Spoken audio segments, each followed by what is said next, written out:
हाँ जी, तो जेनेटिक्स की मूवी तो चल रही है। मेंडल जी हीरो ने अपना काफी कंट्रीब्यूशन यहाँ दे दिया है। टीएच मॉर्गन दूसरे एक मतलब मूवी के मैं हीरो तो नहीं बोलूंगी, बट यस जिनका कंट्रीब्यूशन बहुत ज्यादा था, हमने उनके बारे में भी बात कर ली है। Through sex linked inheritance in Drosophila, the major discovery by T H Morgan. अब यहाँ पर हम लोग दो कॉम्पिटिटर्स की बात कर रहे हैं। देखो, जब मेंडल काम कर रहे थे तो साथ में उनके कंटेम्परेरीज थे जिन्होंने उनको कॉम्पिटिशन दिया। ऑब्वियसली कॉम्पिटिशन की वजह से उनका काम उस टाइम पे रिकॉग्नाइज नहीं हुआ था। अब यहाँ पर भी हम लोग क्या पढ़ रहे हैं, यहाँ पर भी हम लोग लिंकेज एंड रिकॉम्बिनेशन के बीच का एक डिफरेंस पढ़ने की कोशिश कर रहे हैं। देखिए, जहां लिंकेज ज्यादा है वहां रिकॉम्बिनेशन के चांसेस कम है। रिकॉम्बिनेशन तभी होगी जब हम क्रॉस ओवर की बात करते हैं। तो जितने ज्यादा क्रॉसिंग ओवर होगी, क्रॉसिंग ओवर से कितने नए कॉम्बिनेशन बनेंगे उसमें डिफरेंस होता है। कैसे हम इसको consider these two pens as two homologous chromosomes. अब देखो, इन दो होमोलोगस क्रोमोसोम्स पे क्या हमें समझना है, ये कैप जो है इतना पार्ट, ये मैंने ए जीन समझा, इसको मैंने सेंटर पार्ट को बी जीन लिया और यहाँ पर मैंने C gene. Same as with this, because these are homologous, तो हमें पता है कि सेम लोकस पर सेम तरीके के एलील्स प्रेजेंट होंगे। तो अगर यहाँ पर ए जीन का ए एलील है, कैपिटल ए में मान रही हूं, तो यहाँ पर भी वही होगा। ठीक है, अब वो हेट्रोजाइगस हो सकता था, बट मैंने यहाँ पर होमोजाइगस फॉर्म में कंसिडर किया है। तो यहाँ पर क्या हुआ, कैपिटल ए समझ गए, सेंटर में कैपिटल बी और लास्ट में कैपिटल सी। अब हमें यहाँ पर क्या समझना है, हमें समझना है डिस्टेंस। देखो, यहाँ पर अगर मैं यहाँ एक क्रोमोसोम की बात कर रही हूँ तो ए टू बी के बीच में इतना डिस्टेंस बताया और बी टू सी के बीच में इतना डिस्टेंस बताया है। ऐसे ही यहाँ पर हो रहा है। अब देखो क्या हो सकता था, जब क्रॉसिंग ओवर होती है, जब क्रॉसिंग ओवर, अब आप इतना कंसेप्ट समझ चुके हो, तो यहाँ पर जब क्रॉसिंग ओवर होगी तो देखो ए का चांस है, इस कैप का चांस है कि वो इसके साथ एक्सचेंज कर जाए और इसका चांस है इसके साथ एक्सचेंज कर जाए। मतलब ये सेगमेंट ऐसे एक्सचेंज कर रही है। अब जब ऐसे एक्सचेंज करेगी तो हम इसी को ही क्रॉसिंग ओवर बोल रहे हैं। तो मैं अब क्या कर रही हूँ, मैं इस तरीके से इसको डिपिक्ट करने की कोशिश कर रही हूँ जिससे आपको समझ में आ जाए। अब क्रॉसिंग ओवर हो गई, क्रॉसिंग ओवर से एक नया कॉम्बिनेशन बन गया। नया कॉम्बिनेशन का मतलब मैंने यहाँ पर एलील्स को एक्सचेंज कर दिया है। ठीक है, तो यहाँ पर ए जीन तो एक्सचेंज हो गया है, बट बी वहीं का वहीं है, सी भी वहीं का वहीं है। तो इसका मतलब अगर बी दूर था ए से, तभी तो वो नहीं क्रॉसिंग ओवर में गया। अब इनको हमने मतलब प्रैक्टिकली समझा, अभी मैं इसको थोड़ा बोर्ड पे समझा देती हूँ। जैसे मैंने यहाँ पर ये बनाए दो क्रोमोसोम्स। ठीक है, अब ये दो क्रोमोसोम्स पर मैं जीन्स लिख रही हूँ, होमोलोगस ही है। यहाँ पर लिखा ए, यहाँ पर लिखा बी, यहाँ पर लिखा सी, और यहाँ पर भी मैंने होमोलोगस तो है तो सेम लोकस पर मैंने ये जीन्स लिख दिए हैं। अब देखो, रिकॉम्बिनेशन का सिंपल सा मीनिंग क्या है कि ये वाला जो ए जीन है, ठीक है, ये कितनी फ्रीक्वेंसी से यहाँ इस सेगमेंट पर आ सकता है और ये वाला ए इस सेगमेंट पर मूव कर सकता है। यही मैं समझाने की कोशिश कर रही हूँ। अगर बी ए के जस्ट पास होता तो ए के साथ बी भी इधर चला जाता और इधर वाला ए भी इस साइड आ जाता, बट नहीं हुआ है क्योंकि दोनों डिस्टेंस में हैं। आई होप अब आपको दोनों एग्जाम्पल से समझ में आ गया होगा। अब हम इसको थोड़ा सा डिस्टेंस मैप यूनिट की फॉर्म में पढ़ लेते हैं। ए टू बी के बीच में मैंने जो डिस्टेंस लिखा है दैट इज 6.2 सेंटीमॉर्गन लिखा है। ध्यान रखना, ये सेंटीमीटर नहीं है, यहाँ सेंटीमॉर्गन है। यहाँ पर जो सी है वो स्मॉल है, एम है जो लार्ज है। तो सेंटीमीटर में हम अलग तरीके से लिखते हैं, बट यहाँ पर आपको इस तरीके से डिनोट करना है, गलत हो सकती है ये चीज।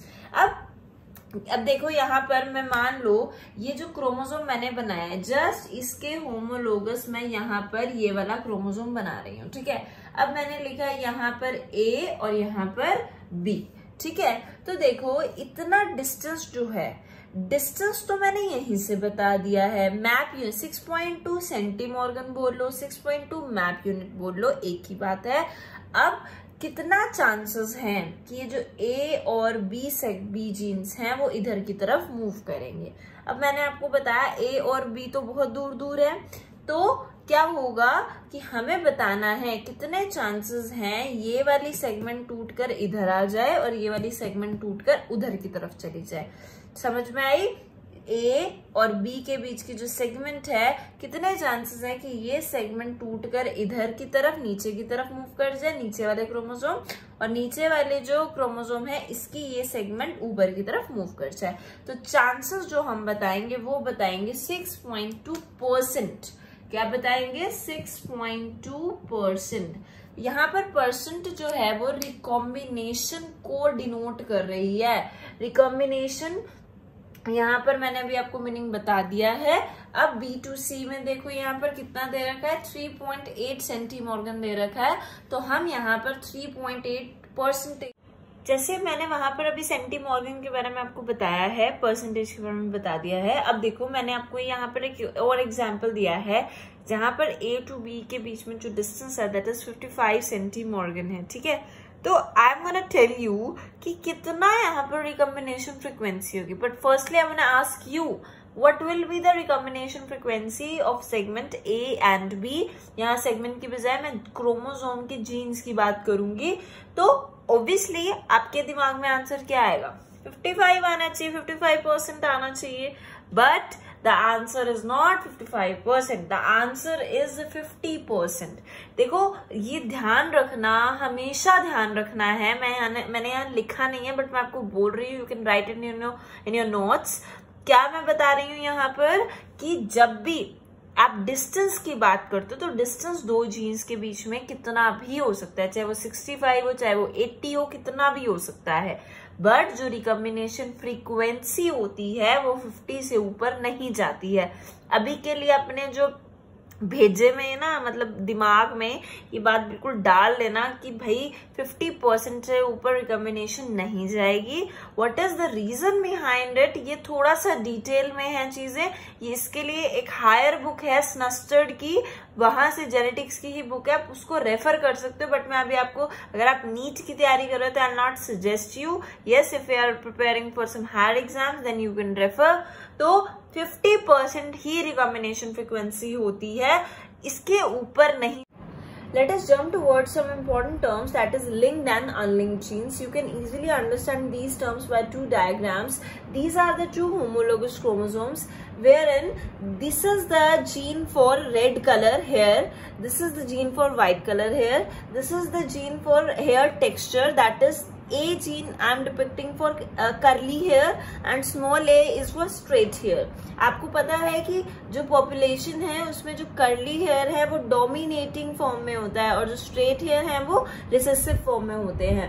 तो अब यहाँ पर मान लो मैंने ये मदर का क्रोमोसोम कंसिडर किया है, तो इसमें जो हेयर कलर का जो जीन है और टेक्सचर का जो जीन है ये काफी दूर है, तो इनको हम बोलते हैं लेस क्लोजली लिंक्ड जीन्स। यहाँ पर जब ये पास पास हैं दोनों एलील्स, क्या है, ये वाला जीन जो कलर का है रेड, ये, और जो हेयर टेक्सचर का स्ट्रेट हेयर का वो बिल्कुल पास है, तो है वो भी लिंक्ड ही, पर थोड़ा सा दूर, थोड़ा सा पास प्रेजेंट है, यहाँ पर थोड़ा सा दूर प्रेजेंट है। इनको हम लिंक्ड ही बोलते हैं। कई बच्चों को क्या कंफ्यूजन होती है, वो ये सोचते हैं जितना डिस्टेंस ज्यादा हो गया वो उनको अनलिंक्ड मानना स्टार्ट कर देते हैं। नहीं, ये कंफ्यूजन नहीं होनी चाहिए। अनलिंक्ड वर्ड हम तब यूज करेंगे जब क्रोमोसोम्स अलग अलग होंगे। जैसे ये एक होमोलोगस क्रोमोसोम है, वो दूसरा होमोलोगस क्रोमोसोम है, तो जब जीन्स अलग अलग, जैसे मैंने यहाँ पर लिखा है कैपिटल R इसका और स्मॉल a उसका, तो इन दोनों जीन्स को अगर आप देखोगे तो यहाँ पर आपको लगेगा कि ये अनलिंक्ड हैं, अलग अलग क्रोमोसोम्स पर प्रेजेंट हैं। आई होप आपको इनके बीच का डिफरेंस समझ में आ गया है। अब हम लोग, मैं आपको जो यूनिट बता रही थी अभी थोड़ी देर पहले, सेंटीमॉर्गन में बार बार नाम ले रही थी जब हम क्रोमोसोम मैपिंग पढ़ रहे थे, तो सेंटीमॉर्गन यहाँ का एक तो ध्यान रखना, ये स्मॉल c है और ये कैपिटल M है, मैंने आपको अभी बताया था। This centimorgan unit is for eukaryotes and map unit is for prokaryotes. Next, जो क्रोमोसोमल मैपिंग है अभी हमने पढ़ी है, उसका जो कॉन्सेप्ट था Who gave this concept? The concept was given by the student of T.H. Morgan, that is Alfred Sturtevant. ये क्वेश्चन इसलिए पूछा जा सकता है क्योंकि एनसीईआरटी में ये लाइन लिखी गई है, डायरेक्टली क्वेश्चन आता होता है, पिछली बार भी नीट में आया है, ध्यान रखना है। अब नेक्स्ट यहाँ पर जो अभी हम रिकॉम्बिनेशन फ्रीक्वेंसी जो मैंने आपको बताया था परसेंटेज में आती है, इसका भी एक दूसरा नाम है क्रॉस ओवर वैल्यू। क्योंकि आपको एक बात अच्छे से अब समझ आ जानी चाहिए, जब तक दो क्रोमोसोम्स के बीच में क्रॉसिंग ओवर इस तरीके से नहीं होगी तब तक नया कॉम्बिनेशन नहीं बन सकता है। नए कॉम्बिनेशंस बनाने के लिए पहले क्रॉसिंग ओवर होना जरूरी है। जब सेगमेंट्स एक्सचेंज होती हैं तब नए कॉम्बिनेशन बनते हैं, इसीलिए हम रिकॉम्बिनेशन फ्रीक्वेंसी को क्रॉस ओवर वैल्यू के नाम से जानते हैं। इंपॉर्टेंट लाइन लिखी है, अगर आपको sex linked inheritance in Drosophila जो एनसीईआरटी में कंप्लीट डायग्राम दिया गया है, अगर आपको वो समझ में आ चुका है तो बिल्कुल आपके लिए नीट का एग्जाम, हायर एग्जाम्स इजी हैं और यहाँ पर ये लाइन समझना भी इजी है। अब ध्यान से देखो, अगर आपको याद आ रहा हो वो डायग्राम, तो यहाँ पर हमने क्या समझा था कि अगर जीन्स पास हैं, मान लो वो ये जीन दोनों इतने पास है, लिंकेज शो हो रही है, लिंक्ड जीन्स प्रेजेंट है, more closely related genes present हैं, तो पेरेंट्स में वो genes as it is pass हो रहे हैं। फॉर एग्जाम्पल ए और आर, अगर ये बहुत पास होते इतने से डिस्टेंस पे, मान लो ये आर ना होकर यहाँ पर प्रेजेंट होता, मान लो आर यहाँ प्रेजेंट होता, तो ऑब्वियसली चांसेस थे जब क्रॉसिंग ओवर होगी तो ए के साथ आर उधर चला जाएगा, ऐसा हो सकता था, पर ऐसा यहाँ नहीं है। यहाँ हमने क्या समझा है, ए और आर इतने डिस्टेंस पर हैं कि जब क्रॉसिंग ओवर होगी तो कैपिटल ए के चांसेस हैं कि वो इस क्रोमोसोम पर मूव कर जाएगा और स्मॉल ए इधर आ जाएगा। तो हमें कुछ नया कॉम्बिनेशन मिला, तो नए कॉम्बिनेशन को हम रिकम्बाइंड वे में बोलते हैं या फिर नॉन पेरेंटल। ध्यान रखना ये वर्ड नॉन पेरेंटल। अभी आपने थोड़े उस डायग्राम में आपको पता चल गया होगा रिकॉम्बिनेशन या रिकॉम्बिनेंट्स की जो हमने परसेंटेज फाइंड आउट की थी, वो परसेंटेज एक्चुअल में नॉन पेरेंटल थी। अब पेरेंटल का फिर क्या मतलब था? पेरेंटल का मतलब अगर capital A capital R as it is progeny में चले जाते, ये small A small R as it is progeny में चले जाते, तो कुछ नया तो नहीं बना, कोई नया कॉम्बिनेशन। ए आर पहले भी ऐसे थे, बाद में भी ऐसे हैं, तो इसीलिए वहां हम बोलेंगे लिंकेज ज्यादा है, वहां हम बोलेंगे पेरेंटल कॉम्बिनेशन मिल गया है, पर यहाँ पर क्या है, नॉन पेरेंटल है, यानी कि रिकॉम्बिनेंट्स हैं। ध्यान रखना। अब रिकॉम्बिनेशन फ्रीक्वेंसी को फाइंड आउट करने के लिए एक फॉर्मूला है, बहुत इजी सा फॉर्मूला है, number of recombinants upon total number of offsprings into 100। कैसे? एग्जाम्पल के तौर पे समझ लेते हैं। आपको क्वेश्चन में दिया हुआ है कि चलो मान लो ड्रोसोफिला के केस में देख लेते हैं, पेरेंटल कॉम्बिनेशन बने 80, रिकॉम्बिनेंट्स बने 20। अब देखो रिकॉम्बिनेंट्स मतलब नॉन पेरेंटल बने 20, मतलब कुछ चेंज हुआ, और टोटल कितने हो गए 100। तो बस वैल्यू पुट करो, आंसर आपको मिल जाएगा। आपको पता है फ्रीक्वेंसी हमें परसेंटेज में ही लिखनी है। Now we are moving towards the analytical meaning of linkage group. अगर आपको नॉर्मली फाइंड आउट करना है कि किसी ऑर्गेनिज्म में कितने लिंकेज ग्रुप हैं, तो उसका क्या फॉर्मूला हमें यूज करना है वो हम यहाँ देख रहे हैं। See here, linkage group is equal to haploid number of chromosomes given in an organism. अगर हम कोई भी ऑर्गेनिज्म की बात कर रहे हैं, जैसे कि मैंने यहाँ पर एग्जाम्पल लिया ड्रोसोफिला का, we can take the example of human beings also. यहाँ हम इजीली फाइंड आउट कर सकते हैं लिंकेज ग्रुप को। कैसे? जैसे मैंने अभी आपको अरेंजमेंट, लिंक्ड जीन्स की अरेंजमेंट बता दी है, तो अब देखिए आपको क्या पता होना चाहिए लिंकेज ग्रुप फाइंड आउट करने के लिए कि उस ऑर्गेनिज्म का एग्जैक्टली क्रोमोसोम नंबर क्या है। अब जैसे ड्रोसोफिला का मैंने यहाँ पर बताया हुआ है, ड्रोसोफिला का जो क्रोमोसोम नंबर होता है वो 8 है।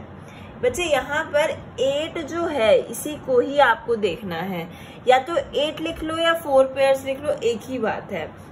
अब 2n का मतलब अब आप समझते हो एक डिप्लॉयड ऑर्गेनिज्म के अंदर कितने क्रोमोसोम्स हैं? 8 है। तो हमें यहाँ पर क्या फाइंड आउट करना है? Haploid number of chromosomes. मतलब कि मैं अगर आपको सिंपल बताऊं तो हैप्लॉयड नंबर का मतलब n के हिसाब से हम फाइंड आउट करते हैं। तो यहाँ देखो फीमेल और मेल, जनरली जो क्वेश्चन पूछा जाता है, मैं पहले बता देती हूँ क्वेश्चन की फॉर्म क्या दिया है। क्वेश्चन की फॉर्म एक जनरल फॉर्म में पूछा जाता है। अगर आपको मेल और फीमेल ना दिया हो तो आपको पता होना चाहिए कि आपको आंसर क्या चूज करना है। तो देखो यहाँ पर जैसे फीमेल है, फीमेल के अंदर हमने बोला लिंकेज ग्रुप 4 है। सिंपल सी बात है, अगर हम लोग ड्रोसोफिला का क्रोमोसोम नंबर देखें 8 है तो आधे नंबर का क्या हो जाएगा? Linkage group.